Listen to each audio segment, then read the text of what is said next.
Welcome back to the Beast Game Podcast. It's been a while because there's been nothing but trash movies out. So this movie is Madam Web, which is directed by S.J. Clarkson. The writers are Matt Sazama, Mark Sharpless, Claire Parker, and I want to say Matt Sazama's name has come up before. He is the writer of Morbius, the writers of Gods of Egypt, the writer of The Last Witch Hunter, the writer of that 2017 Power Rangers movie. And he also wrote the screenplay to Dracula Untold. So maybe you might have like a half of a good movie. It stars Dakota Johnson, who is just bland, Sydney Sweeney, Isabella Merced, and Celeste O'Connor. And the synopsis is Cassandra Webb is a New York metropolis paramedic who begins to demonstrate signs of clairvoyance, forced to challenge revelations about her past. She needs to safeguard 3 young women from a deadly adversary who wants them destroyed. So, for people that aren't necessarily connected to comic book movies, Madam Web is a Spider-Man ally, tries to guide him with, this is the path, this is the journey. But this one, forego all that. It starts off with her mother being in the jungle looking for some mysterious spider. When she finds the spider, she dies. And then it jumps to Dakota Johnson, 2003. She is a paramedic, and she's working with Adam Scott, who is actually Ben Parker. So it's playing really loose with everything, whether this is connected to more recent Spider-Man movies like the No Way Home series, but there's also Mary Parker in this, who is also Peter Parker's mother, and they make a reference to his father. Dakota Johnson, one instance where she's trying to help somebody, she gets trapped into a car. The car falls off the bridge. She's submerged in the water for a little too long, and then she starts having these hallucinations. She's pulled out of the water by Adam Scott. Ben Parker believes that she was only under for maybe like 30 seconds, but she was under there for like a while. There is a villain, Ezekiel Sims. He's looking for these 3 young ladies because he keeps having these visions, because he's the person that ultimately killed Dakota Johnson's mother, Cassandra Webb's mother. But let's go to Jay. Jay, how did you feel about Madam Web? Like the worst written movie I have seen. Like one thing that I've learned in my scriptwriting class is that when you write, it has to be coherent. It has to make sense. Everything has to tie. There should be no plot holes. There should be no questions coming from the script, meaning, why is this happening? Why is this happening? You should explain virtually everything. Only thing that should be questioned is something that had to do with the plot, not just nonsensical bullshit. And this is what this movie is. Everything in this movie doesn't make sense. Illogical should never have been made. It should have never been greenlit. The director, the screenwriters, the script writers, the screenplay, whomever, they should not write anything ever again. Yeah, and the one thing about this movie, it was in development for a long time. It went through several different iterations of a script, several different script writers. So there's multiple people credited for this, aside from the people that show up as being credited for it. Go ahead. Yeah, and that's fine, because one thing I also learned is that writing is rewriting, meaning that you're going to always, even when you're done with a script, you're going to be writing more, or you're going to think of something a little bit better, and you're going to tweak the script. Got to know when to stop. On top of that, there is about 6 people credited for the script. You got to know when to stop. You got to know when to stop. They didn't know when to stop. You said 6? So Yeah. 6 people probably put in some shit that did not mesh well, and this is what you got. And throughout this whole damn movie, throughout this whole fucking bullshit, damn near close to 2-hour-long movie, you maybe have 10 minutes worth of real action. This whole movie is nothing but a long-ass escort mission. Escorting 3 teenage girls. These girls never get their fucking powers throughout the whole movie. Yeah, so their powers through visions. You see their powers through visions. They never get their powers at all. So one of the things that happens in the movie, again, the villain starts to have these visions of someone killing him, because during that beginning of the movie was also on the hunt for like this mysterious spider in the jungles of some random South American country with Cassandra Webb's mother and he killed her. So he got the spider's powers, and he keeps having all these visions. It basically jumps 20 years ahead from his situation. So it's all just kind of jumping around a little bit. Go ahead, Jay. Jumping all around a bit. And then it makes me think, see, the issue with this script, they're messing with vision. There's flash forwards, flashbacks. And it's all over the place. And then with that being said, like, who's to say that this vision that he had was going to be a true vision? Maybe he made it a true vision when he decided to try to kill the girls before the vision even happened. You understand what I'm trying to say? Yeah. It's like if he would have left it alone, because these girls didn't get their powers at all throughout the whole fucking movie. Nothing happened. And then you don't even know how they got their powers. They're regular, ordinary teenage girls. And all of a sudden they get powers. How? No one knows. Still running around like a fake-ass Spiderman. During the press run for this, they were talking about they didn't want to make this standard origin story, but you did, in one sense. They wanted to tell this new and refreshing story of nonsense and way too long. It should have been 2 minutes. All right. Well, let's get some comments from Matt. Dive into a deeper discussion. So, Matt, how did you feel about Madam Web? Well, the movie should have been renamed Madam Plot Holes, because I mean there was just so many from the start to the end, like things that would make sense, you know, for us on the ground. It's like everything was waved with a magic wand. Everything from, all right, so if the spider bit him, how come some have the ability to teleport, and how come some have the ability to crawl up walls? Is this like random spiders? How does it go from the baby go from a foreign country back to the United States? Why was the mom who was pregnant in a jungle full of poisonous spiders? Like, why? Well, they try to explain that away that she was doing all she could to save the life of her baby. Yeah, but let's say there were 7 people that went overseas to find the spider. All 6 of them are dead, and one comes back. They wouldn't think that he would be a suspect. Am I missing something? I don't have the explanation for that one. And then the affliction that Madam Web had, because like the kid, the baby, that's not how that shit works. That's an autoimmune disease. It's not genetic. So what the fuck? When you're writing a fucking script, you're writing a goddamn script. If there's something that you are not an expert in, something you do not know, you know what you get? You get the experts. Anytime there's a military movie, they get military experts to make sure they are saying the right shit. They get military experts to make sure that the uniforms are on point, that certain ribbons are where they're supposed to be, that the rank is positioned in a proper place, that they're standing properly. They get all these things to make it realistic. They did none of that. They were just writing out the side of their fucking ass. Oh, sorry, Matt. I'm sorry. I'm sorry. Go ahead, Matt. You're good. I'm trying to think of it piece by piece about the movie. I mean, like, just so much stuff doesn't make sense. Like, hey, let me go ahead and you follow me. Do you trust me? No, I don't know you. And then all 3 of you to get in a cab that she stole. With all that technology that guy has, they wouldn't be able to track a stolen cab that likely has some form of... So there's a point in this movie, Cassandra Webb realizes she needs to go to South America. So, one, she hops on the plane. So at some point, there's cameras. How does she know how to get to this? No, I think she read her mother's logs or had it. Who would know that the trees look the same 30 years later? It doesn't matter, Matt, because people are stupid.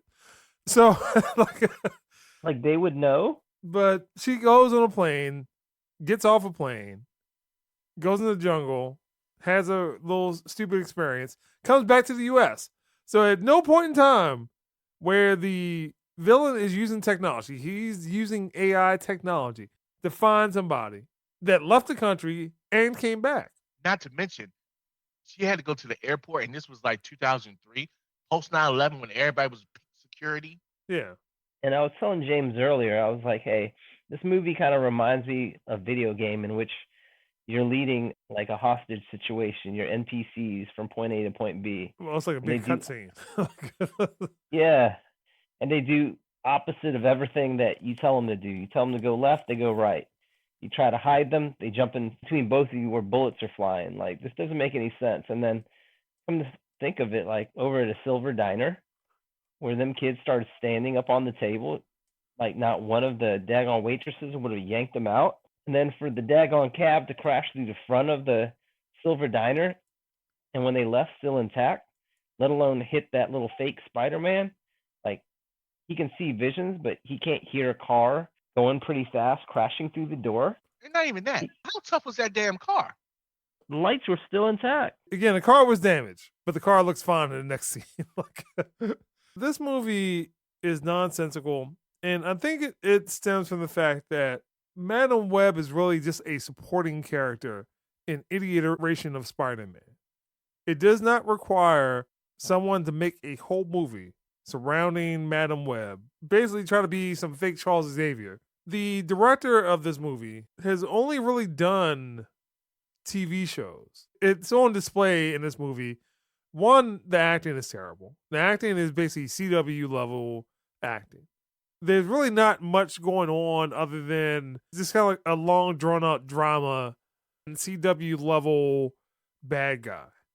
The story itself is just very unimportant because you're talking about things that haven't happened yet.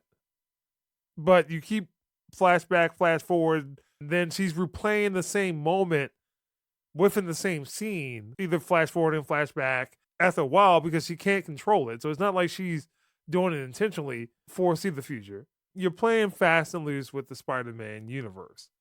So you're implementing characters that, I mean, depending upon what movie you're talking about with Spider-Man, you see Uncle Ben. And this one is Adam Scott being Uncle Ben. You're playing fast and loose with Mary Parker, Peter Parker's mother. There's a reference, Aunt May. So is that Marissa Tomei at this point? I don't know, but they keep jumping around with the Spider-Man lore.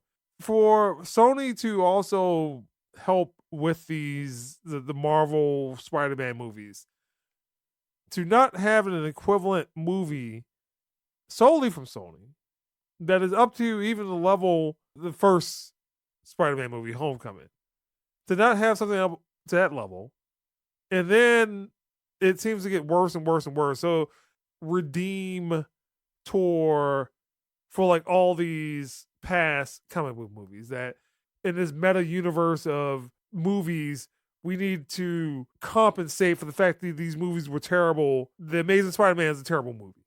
The Amazing Spider-Man 2 is a terrible movie. But hey, well, in this meta universe, we can have Jamie Foxx come back. Okay, that's fine. Like, whatever. Or, well, Spider-Man 3. All the villains from that. And we can have them in some other movie. There won't be this for this movie. Like, there's no redeeming Dakota Johnson's poor performance. She's a terrible actress. There's nothing going on in this movie until like maybe the last 5 minutes. A chase scene, a whole bunch of just random accidents, the fake Spider-Man person, because the whole reason why Spider-Man looks the way that he is because he came up with the design. But then, again, they're playing fast and loose with the Spider-Man lore. Have the black Spider-Man jump around and do Spider-Man moves when none of this is making any sense. So ultimately, this movie just did not need to exist. I think that this is basically a movie that they were just trying to go with, and I hate to say this, but it seems like it's prominent, is that they want to do like something that has to do with culture. They need to stop. They need to stop. Well, like the whole thing is that they wanted to do another female-led superhero movie. How's that work out? No, quit this trend. First of all, this barely qualifies as a superhero movie. There's references to superheroes. There's references to characters that appear in superhero movies. But this movie itself is a drama. It is basically any movie that Jason Statham would have done between like 2007 and 2023. This is The Beekeeper. This is The Transporter 3. Like, this is like all those movies that he was escorting kids around. He did like 3 movies like that. Yeah. Yeah, I mean, this is what that movie is. It's just like, okay, with a little bit of Spider-Man lore mixed into that. The problem isn't that they want to do a female-led superhero movie. It's that it's just not well written. It's not well written. That's the problem. It's not that they want to do a female-led superhero movie. They just don't know how to write characters for women. They just don't know how. And on top of that, if you want to go with that, and people are like, well, certain genders don't know how to write stories for other genders. The director, S.J. Clarkson, again, that's a pseudonym. I mean, she's a female, wrote this movie. I mean, she's one of the credited writers. So how did you not know how to write this? I mean, the times that this keeps happening, just talking about some of these female-led action movies. Let's put it in that context, not just comic book movies. Some of those movies aren't good. This is one of those movies, like Charlie's Angels, or like whenever that came out, Birds of Prey, The Marvels. Like, what is it about those movies that can't get over the hump? I mean, James was talking about the writing. Yes, the writing, like the story, the script, is crucial to the success of any other movie. But at some point, when people see what is put on screen, when people see what is put on the dailies, when people see, hey, this is the rough cut, this doesn't work out well, rewrites and things cut out, and there's different edits of this movie, this is the story that they decided to put on screen. How do you expect for this to be successful when the story is just so boring in the end? So again, the story is important. Not put as many special effects. The editing in the movie is terrible. Dakota Johnson Camera work is terrible. You have Dakota Johnson delivering the flattest performance possible. That is like TV level performance. Again, CW level performance. An $80 million, near $100 million movie. Where did that money go to? To what? A diner? The woods? Fixing that taxi in between scenes. I mean, the cookout scene, where did it go to? Yeah, they didn't even have that many set pieces. So, yeah, where did it go? That's a great question. Mike Epps and his fake hair. You mean you were in the woods? I mean, because you can't blame it on CG. It's not a Marvel-style, Disney-style action movie where it's just like every scene is on a green screen or the surround or like whatever you call it, the volume, and you're just paying tons of animators and CG artists. Like, no, that's not this movie. Like, they are just literally on a street. So hold on. So let's think of the set pieces here. They had 2 apartment complexes because you have a hotel room, yeah, a house for like the cookout for the baby shower, an ambulance, and a rooftop. Yeah, in the woods, but woods don't count. I mean, I could go out the woods near my neighborhood and shoot. You don't need a license for that. It has to be salaries. It had to be Dakota Johnson's salary, which I doubt. I mean, she doesn't even command that much money. So it's like, whether it just be reshoots or someone tried to salvage something out of this movie, there is nothing worth it in this movie to be considered budget friendly or budget worthy. Like, whether you want to, like $30 million, I could understand. If it was $10 million, I can understand. I'm like, okay, well, you weren't even trying. I'll put this in the context of something like the Blue Beetle. It was actually trying to do something. It is successful at what it does. Like, this movie is successful at nothing. Being a recipient of a Razzie Award whenever those roll around. And none of the characters were like, not even one. Even in bad movies, there's at least one character that's like, yeah, I like him. Oh, I like her. You know what I'm saying? There was not one character that you were like, I like them. Not one. Not a single one. I mean, you got people, and one of Keith's things is always about characters doing dumb things. If someone tells you, hey, don't leave, don't do this, something bad is going to happen to you. And something has already happened badly to you, and you don't listen, the dumb thing, in order to move the plot forward, which is, then that becomes a problem. And I understand them not trusting her. I get that. But she kind of proved herself when something bad, like you said, when something bad did happen, she predicted that, and you saw that she was right.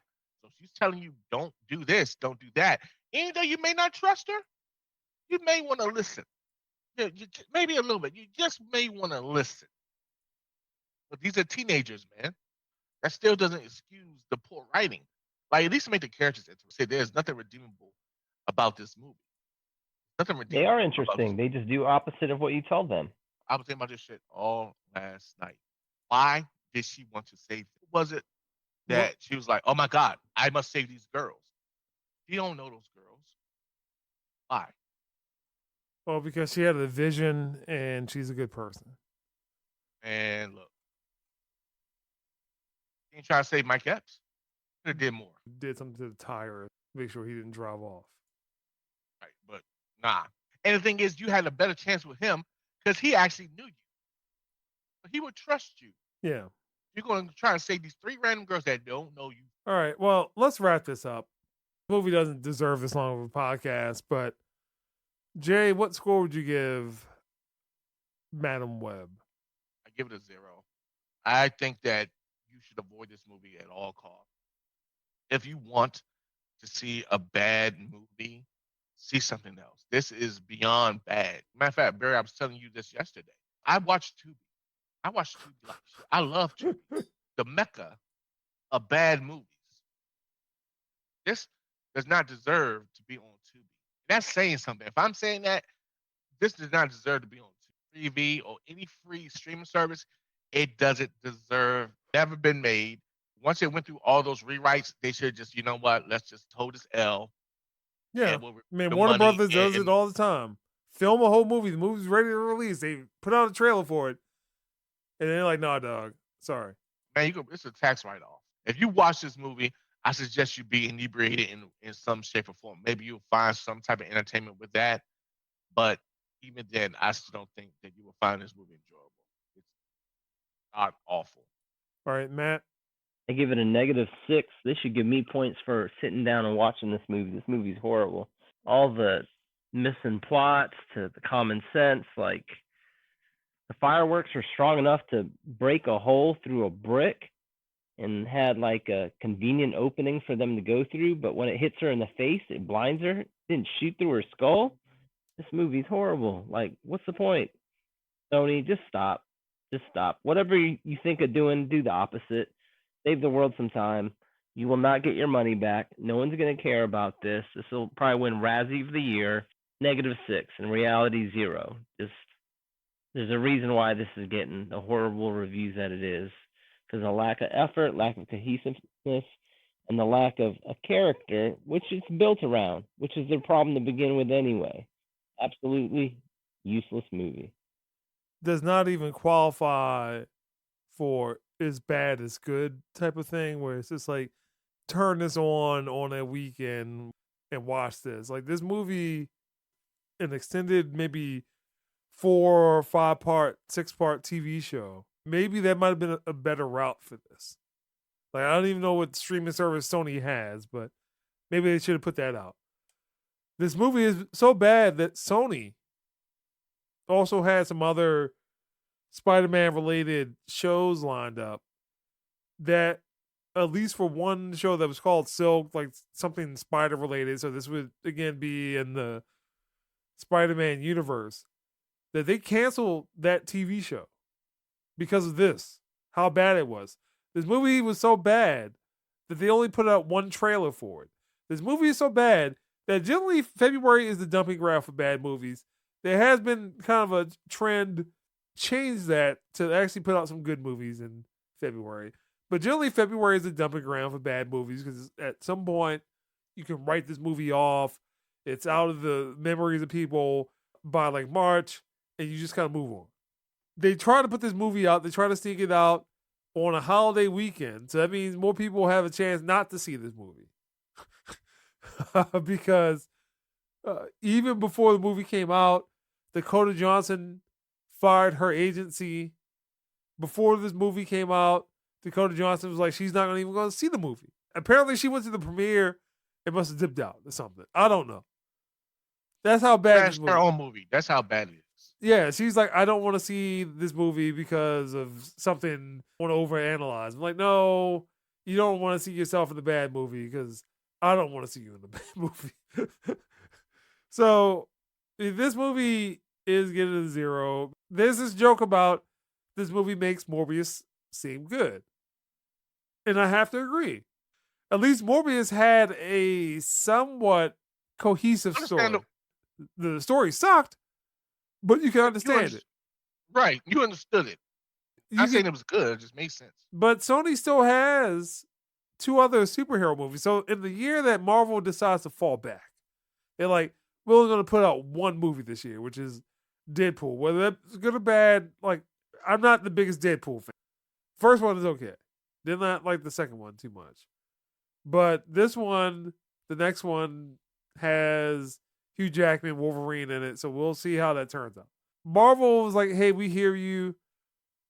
We're listening. Apparently, Sony's not listening because they still have Kraven the Hunter this year. Venom 3 coming out this year. So there's a potential that Sony goes 3 for 3 for bad movies this year. How is that possible?